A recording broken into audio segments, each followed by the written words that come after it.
Good morning, everyone. Today is Saturday, and it's our final devotion for Holy Week. Holy Week will continue through Easter Sunday morning, so come to church on Sunday or join us at least through the Facebook broadcast, and we'll talk about resurrection and have the Lord's Supper. Today we're looking at Saturday. Saturday isn't mentioned in the Gospels. Nothing is said. So what happened to Jesus on Saturday? He'd been crucified on Friday. He's resurrected on Sunday. But what about in between? There are some indications in Scripture that this may indeed have been the busiest day Jesus has had in this Holy Week time period. We don't think he was just simply resting in the tomb. That wasn't his nature. That wasn't the way he lived his life. He was always trying to reach out to people, and even in our brief study over the last few days, we've noted that he's busy, busy, busy. He doesn't quit. He doesn't give up. And it would make sense that he's not going to quit just because the crucifixion has occurred and he's waiting resurrection. So we can go to 1 Peter, and in chapter 3 it says this: "For Christ also suffered for sins once for all, the righteous for the unrighteous, that he might bring you to God.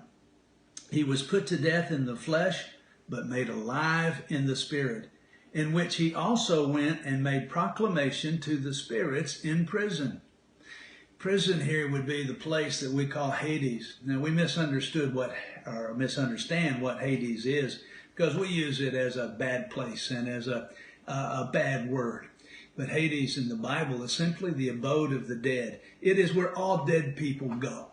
And when Jesus died, he went to that abode we call Hades. Now, did he just simply stay there? No, we don't think so. In fact, Peter tells us clearly he went to proclaim to the spirits who were already there. And so we really have to hold to the scripture that says in John that he is the way, the truth, and the life. No one gets to the Father except through Christ. Well, there were a lot of saints that lived before the time of Christ. Abraham, Moses, David, Isaiah. It seems that Jesus went and he proclaimed to them, and I can see them saying, "Yes, I've been waiting for you. I've known you all my life."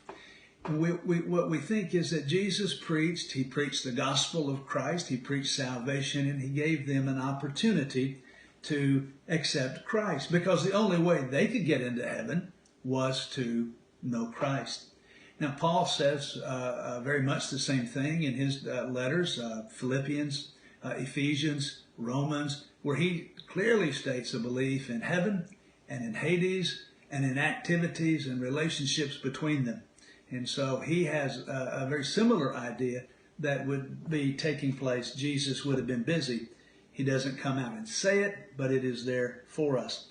One of the earliest church fathers, Clement of Alexandria, held to this view, that Jesus preached in Hades, but he didn't just preach to the saved. He preached to every soul so that they might have an opportunity to say yes or to say no.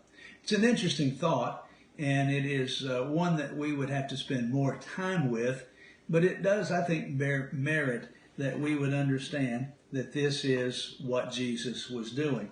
Now, let me read a line from our 8 Days of Glory book. It says this: "We need not fear for the state of people who die without having heard the gospel.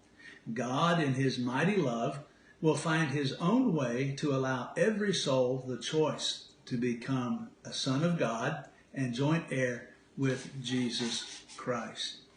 I like that statement. In fact, this chapter may be worth the study of the whole book, because it tells us that Jesus, even now, in this interim period between crucifixion and resurrection, was busy preaching and teaching and still trying to win souls to himself. I know that might be a new thought for you, but I ask you to pay close attention to it and consider it and think about how a loving God would reach out to all people. And what we see here is that Jesus was busy, as he always was, preaching the gospel. God bless you today, and I hope that you'll tune in and see us tomorrow at 11 o'clock for our Easter service.